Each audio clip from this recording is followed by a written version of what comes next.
Hello world, it's Sunday the 21st of January 2024 and we're looking at a soaring forecast for tomorrow, Monday the 22nd of January for Worcester for the gliding competition.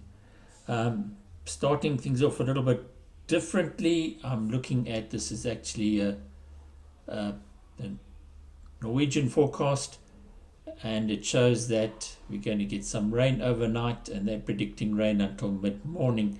Not strong rain, just light rain and a southeasterly wind. Then let's have a closer look at that wind, and what we can see is actually happening. It's a valley wind. It's coming in from the sea. It's sea breeze. It's basically a black southeaster blowing through this valley and turns around the corner, screams through the Tilbach Valley and then out over peninsula from the east, from the southeast. If I look at the clouds, this is at 2 o'clock. We can see that we've got low cloud all the way around Robertson, on the far side of the Rifisona in mountains up to Viliersdorp. And in the Worcester Valley itself, this is 4,500, and there's some patches of a bit lower around Slanghoek. So not too optimistic. There's some perhaps better weather out here, but getting there from Worcester is not going to be easy. Let me look at some soundings just to see what the options are or perhaps aren't. We'll start off with Tilbach at 2 o'clock. You can see this strong easterly flow that puts the Witzenberg onto a leeward slope. We don't want to be on that ridge tomorrow afternoon. And then the strong valley flow over here. And Porterville, if you could get there, looks quite a lot nicer, but still there's a easterly component blowing over the top of the ridge, and by 5 o'clock Porterville's gone totally easterly.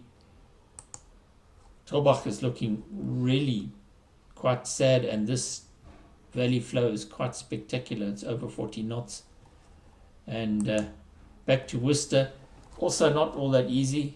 Valley flow again, 30 knots, and quite a low inversion or thermic height, and there might be some cloud or something above that. If you try go to the east, well, that's Robertson at 2 o'clock and cloud down to 2,000 feet. Robertson at 5 o'clock, basically not any better. So let's go back and look at 5 o'clock at the cloud. We can see that it actually starts breaking up. So there may be a chance later in the afternoon to get some launches and some flying in, perhaps on the Viliersdorp Bridge, maybe on Slanghoek, or maybe even onto the high ground. But I don't see that it's going to be very easy to set a task for tomorrow. I'll leave that to the task setters to worry about. You're probably asking, what's Tuesday going to do? Tuesday's looking a bit better. Strong easterly flow again, coming a little bit from the inland, so a bit slightly northeasterly, and then round the corner into the Tilbach Valley. Cloud-wise, at 2 o'clock is not a problem with cloud. This inland cloud is probably a bit too low to go inland, but nothing blocking the Langeberg, and at 5 o'clock, still not a problem with cloud. If I look at a sounding for Worcester for 2 o'clock, it looks flyable. Swellendam for 2 o'clock, it's quite easterly, but plausible. Swellendam 5 o'clock, probably getting a bit gnarly over there. The inversions dropped, the winds picked up. So possibility of a task to the east on Tuesday, but it's still too early to make any real predictions on that. So enjoy your day tomorrow. If you do fly, be careful and have fun. And I'll talk to you again tomorrow night.